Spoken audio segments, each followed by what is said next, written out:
All right, welcome back everyone for another deep dive. Always excited for these.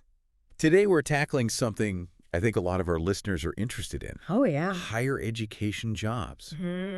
Now specifically, we're going to be looking at Boston today Okay. through the lens of academicjobs.com, which is a great website for, well, finding academic jobs. Exactly. Lots of opportunities in Boston. Yeah, Boston's a hub, right? Huge hub. For higher education. Absolutely. You think of all the schools there, Yeah. Harvard, MIT, Those are the big ones, right? the big ones. I think Everyone they're- knows those. But it's not just those. Right. You've got Tufts, Northeastern, BU. Oh, yeah. I mean, you could just go on and on. So many. Yeah. It's really a center for higher ed. Which makes it, I imagine, a super competitive job market. Oh, absolutely. Yeah. You're going to be up against some of the best and brightest. Right?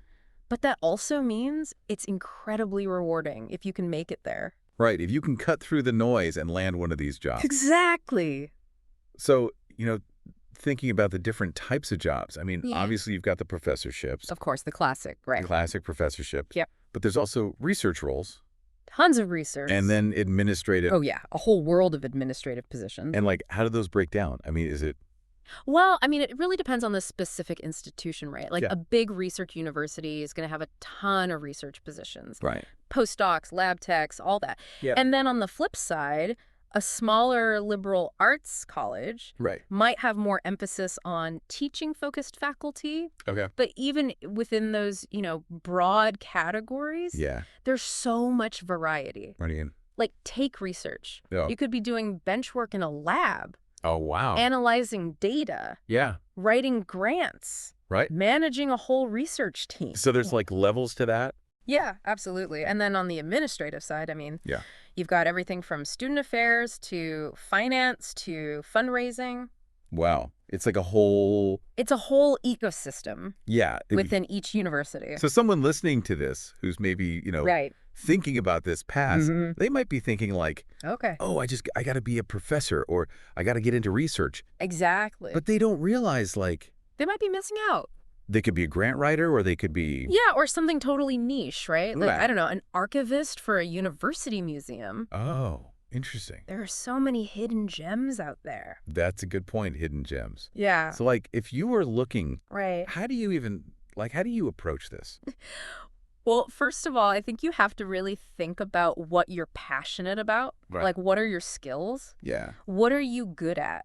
What do you enjoy doing? Okay. Because academia can be tough. You're going to be working long hours. Yeah. You're going to be facing a lot of rejection, probably. Probably, yeah. So you really need to have that drive. To keep going. Yeah. Oh. And then once you've kind of figured out your niche, Right. Okay. you can start targeting your search. Okay. Look at specific institutions, Mhm. departments, faculty who are doing work that you're interested in. So you really got to get granular. You got to get granular. Right. Yeah. Okay. And don't be afraid to network. Right. Networking. Networking is huge. So important. Go to conferences. Right. Reach out to people, send emails, follow up. So, I mean, it's like any It's like any job search. job search. But just the stakes are a little higher. Okay. And the competition is a little fiercer. Right. Because you're talking about Yeah. top tier institutions. Exactly. Okay. So where does academicjobs.com come into all of this? Oh, that's your bread and butter, right. Yeah. It's a fantastic resource for finding open Mm. positions, Right. staying up to date on deadlines, Okay. getting a sense of what's out there. So is it just like a job posting site? Yeah, it's got job postings, Okay. but it also has articles and advice, Okay. resources for, crafting your CV. So it's a good place to kind of It's a one-stop shop oh. for the academic job seeker. And I know the source mentions competitive salaries and great benefits. Oh, yeah. Gotta love that. But what does that actually mean?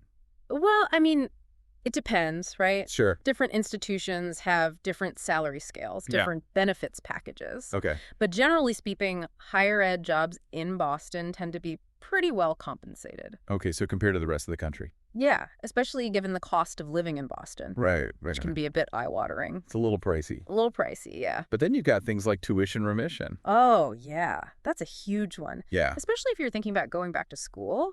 Or if you have kids. Yeah, or your spouse. Right. That can save you a ton of money. Right. And then there are often, generous retirement plans, Oh, okay. healthcare. Right, all the good stuff. All the good stuff, yeah. That makes you feel a little bit more secure. Yeah, exactly. And then, of course, you've got the whole, The intangible benefits. yeah, the intangible benefits, the inspiring academic environment. Being surrounded by, brilliant minds. Right? Cutting-edge research. World-class institutions. Yeah, just walking through those campuses, you feel the history, the weight of all the knowledge and innovation that's come before you. And that's happening now. Exactly. Yeah, it's pretty exciting. It's pretty cool, I'm not going to lie. So, big picture. Yeah. What's the takeaway here for our listeners? I think if you're serious about a career in higher ed, Okay. Boston is definitely a place to consider. It's the place. That's the hub, right? It's the hub. But go in with your eyes open. Right. Be realistic. Yeah, it's going to be competitive. It's going to be tough. You're going to need to hustle. Hustle. But the rewards can be huge. Both personally and... Yeah. Personally, professionally, intellectually. Absolutely. Where else can you literally walk in the footsteps of, Giants. Giants of academia. Right. And contribute to that legacy. So, okay. Yeah. For everyone listening who is now super fired up. I hope so. To go after a job in Boston. Yeah. What should they do next? Well, first of all, I'd say check out academicjogs.com. Okay. Yeah, just browse around, see what's out there. Yeah, okay. Get familiar with the site. Yeah. And then start thinking about your niche. Okay. Really, what are you bringing to the table? Okay. What are you passionate about? And then from there, start narrowing down your search. Exactly. All right. Find those institutions. Right. Those departments. Yeah. That really align with your goals. All right. That's fantastic advice. There you go. So for anyone listening Yeah. who's ready to dive into this exciting world of higher education in Boston. One of the best places to do it. Yeah. Imagine yourself walking through those hallowed halls. Yeah. Contributing to the legacy of these institutions. It's pretty inspiring. Yeah. And maybe even discovering your own hidden gem. Absolutely. Along the way. You never know what you'll find. Well, on that note, yeah, I think we'll wrap up this deep dive. Sounds good. But keep the conversation going. Let us know. Yeah. What are your thoughts? What are you thinking? What are you excited about? Or your dreams? In terms of higher ed in Boston? Yeah. We'll see you next time for another deep dive. Looking forward to it. Until then, happy job hunting. Good luck out there. And we'll see you soon. See ya.